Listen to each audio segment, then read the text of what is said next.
Salam alaikum wa rahmatullahi wa barakatuh. Chers frères et sœurs, ravi de vous retrouver encore dans cette émission Les éloges du prophète Mohammed sallallahu alayhi wa sallam. La semaine dernière, nous nous sommes arrêtés au niveau de Muhammadu al-Ahada makalan wa hujjatan wa bayna hudali salikina mahajjatan wa asdaqu man yamshi ala al-ardi lahjatan bihi kutima silikun nabiyina bahjatan lahu qurbu min dunil wara wa lahu hubbu. Le prophète Mohammed sallallahu alayhi wa sallam a sauvé les gens par ses paroles et par ses preuves. Lorsque le prophète nous a amené l'islam, il a convaincu les gens par ses paroles et par ses preuves.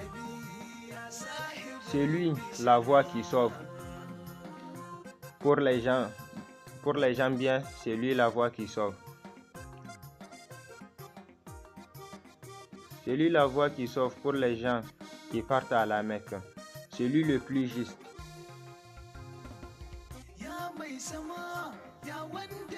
C'est lui le plus juste parmi tous ceux qui marchent sur deux pieds.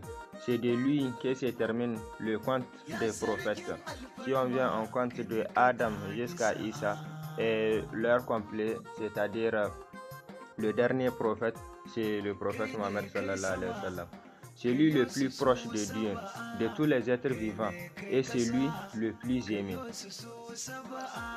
وهل بعد مسراه لمولاه غاية هو العبد حقا قربته عناية نهايته لم تكتسبها بدايته للمرسلين نهاية هم شهب حسنى حوله وهو الكتب. Après la montée qu'a fait le prophète Mohammed sallallahu alayhi wa sallam, y a-t-il l'homme? Après le Israël au Mirage et les lettres Israël et Mirage, la nuit où le prophète est parti voir son créateur, après cette montée qu'il a fait, Alpha Zazi demande s'il y a-t-il quelqu'un qui a encore fait cela? Il n'y a pas. C'est un messager de Dieu, que Dieu lui-même l'a récompensé avec des récompenses. La valeur du prophète auprès de Dieu, la foi ou la croyance en Dieu ne peut pas te le donner. Le commencement du prophète a été pour les autres prophètes leur fin. Le prophète, c'est un messager c'est un nuage porteur de pluie, ou bien tu peux dire que c'est un livre qu'on lit pour s'éloigner de l'ignorance. Ahmad Al-Fazaji continue pour dire Uhibbu Rasulallahi hubba muwahidi wa amdahu bil haqi ghayra mufannadi wa in balagal mataluba bil marhi mujtadin balagna bi marhil hashimi mumajjadin zura kunnani ma in yutawilu hal hadbu. On aime le prophète Mohammed sallallahu alayhi wa sallam d'un amour véritable et unique. Le genre d'amour qu'on fait pour le prophète, nul ne peut l'avoir. On éloge le prophète de vrai, sans mensonge ou d'exagération. Qu'est-ce qu'on dit même pour que d'autres nous accusent d'être exagérants dans les éloges du prophète Mohammed sallallahu alayhi wa sallam? Si quelqu'un pense venir au bout des biens de ce monde par les éloges qu'il a fait à quelqu'un, nous aussi, nous allons faire les éloges du prophète sallallahu alayhi wa sallam jusqu'à ce que les éloges soient le plus haut montagne qui puisse exister dans ce monde. Il continue pour dire لقد فاز من لبى وزاره وما راغ في ذاك التراب إزاره وإن كنت لم تبلغه هيا دياره بحب رسول الله نرجو جواره وكل محب فالحبيب له حسبه. Tous celui qui part à la Mecque et a contourné la Kaaba et l'a vu et qui a frotté sa barbe dans cette sol, la carphase, c'est vrai qu'il est joyeux. Il est vrai que lui, il est sauvé.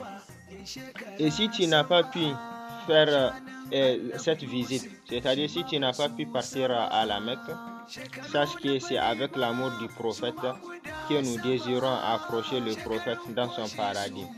Car tout celui qui aime le prophète Mohammed sallallahu alayhi wa sallam, le prophète Mohammed sallallahu alayhi wa sallam, il lui serait suffisant cet amour. Car tout celui qui aime le prophète est compté parmi ses bien-aimés. Un jour, le prophète Mohammed sallallahu alayhi wa sallam était assis avec ses amis, les sahab du prophète, les compagnons du prophète, et quelqu'un est venu demander le prophète Mohammed sallallahu alayhi wa sallam, c'est quand le jour de la résurrection? Le prophète lui a demandé, qu'est-ce que tu as réuni et qu'as-tu fait pour Dieu pour demander c'est quand le jour de la résurrection? Et il a dit au prophète que lui, il est quelqu'un qui ne prie pas beaucoup. Il est quelqu'un qui fait pas des jeûnes, qui fait pas des nafilas des jeûnes. Il n'est pas quelqu'un qui donne beaucoup. Et ce n'est pas comme si ce n'est pas quelqu'un qui prie. Mais les prières qu'ils font, lui, il ne considère même pas que ce sont des prières. Raison pour laquelle il a dit que lui, il n'est pas quelqu'un qui prie.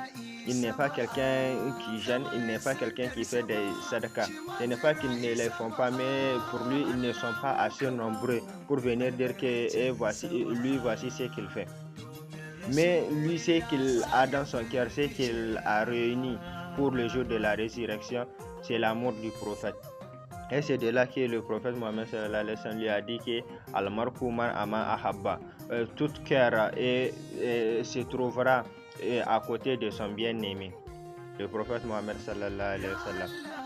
Et un jour, du moment de la multiplication de l'islam, de sa duplication, il y avait une femme qui aimait beaucoup le prophète Mohammed sallallahu alayhi wa sallam.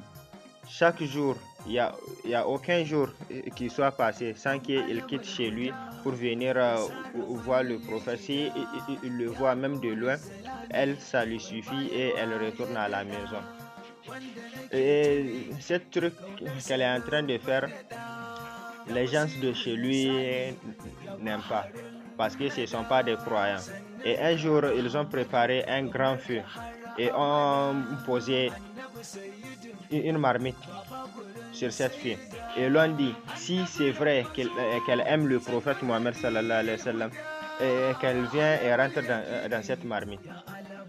Sans penser, sans dire quoi que ce soit, elle est rentrée dans cette marmite. Et c'est une marmite bouillante. Elle est rentrée et elle est morte. Les gens de chez eux sont sortis en pleurant et sont venus voir le prophète Mohammed sallallahu alayhi wa sallam et lui a expliqué tout ce qui s'était passé, que c'est un tel parce qu'on lui avait dit de rentrer dans une marmite bouillante si elle vous aime, et elle est rentrée. Le prophète Mohammed les a dit que c'est vous-même le problème, c'est vous qui avez causé tout cela. Il a nommé son grand sahab, parmi ses grands sahab, Ali ibn Abi Talib karamallahu wajha, pour être son ambassadeur. Il a dit à Ali qu'il parte avec ces gens-là pour aller voir ce qui s'est passé. Et une fois là-bas, qu'il donne l'ordre à cette femme de sortir de la marmite. Lorsqu'ils étaient partis, et Sayyidina Ali karamallahu wajha a appelé cette femme et elle a dit de sortir de la marmite. Et la femme était sortie indemne, sans problème, sans brûlure, sans rien. Ces gens-là étaient étonnés et ils l'ont demandé si elle n'était pas morte. Elle les a demandé qui leur a dit que quelqu'un qui aime le prophète, le feu peut lui faire quelque chose.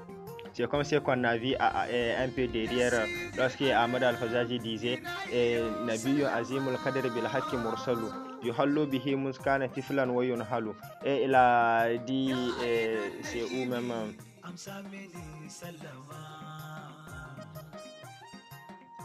voilà, et il a dit tout celui qui aime le prophète, l'enfer lui est interdit.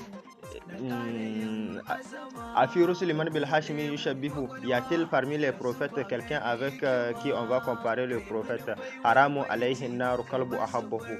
Et le feu est interdit à tout cœur qui aime le prophète. Pourquoi? Parce que Rasulun Karim ma asakatarabahu, c'est un grand prophète qui n'a jamais commis de faute à son créateur, le prophète Mohammed sallallahu alayhi wa sallam. Et nous voilà à la fin de notre chapitre 4. Comme nous l'avons dit la semaine dernière, qu'il se peut qu'aujourd'hui nous la finissions. Et la semaine prochaine, Inch'Allah, nous allons continuer avec notre 5e chapitre, Madiou Nabi Allah Azakata Aboudi. Et sur ça, je vous dis à la semaine prochaine et n'oubliez pas, le paradis est en vous. Faut juste oser le vérifier. بحب رسول الله نرجو جواره وكل محب فالحبيب له حسبه.